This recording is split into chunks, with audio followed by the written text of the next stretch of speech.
At the UN headquarters in New York last week, the working group of independent experts on the use of mercenaries by the United Nations discussed the use of private military and security companies in peace and humanitarian operations in the field. The panel found that United Nations use of armed and unarmed guards in many locations around the world is very prevalent. We had also discovered that there weren't really any clear standards about when the UN should be employing private security and what kind of vetting they should do, what should be the process, and there was very little transparency on this issue.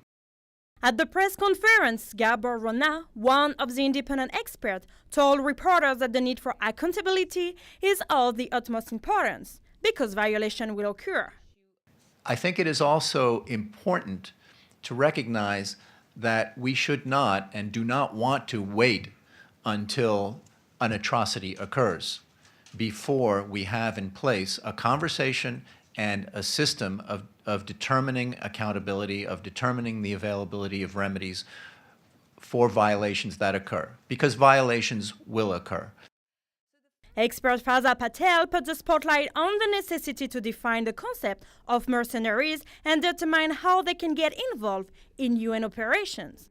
So who's responsible for actually making sure that the companies that the UN hires have adequately trained and vetted staff? And the way that the UN policy works right now is that that responsibility is given to the company who is required to certify certain things. In addition, the UN also requires that any company that it hires will be a member of something called the International Code of Conduct for Security Service Providers. Thank you.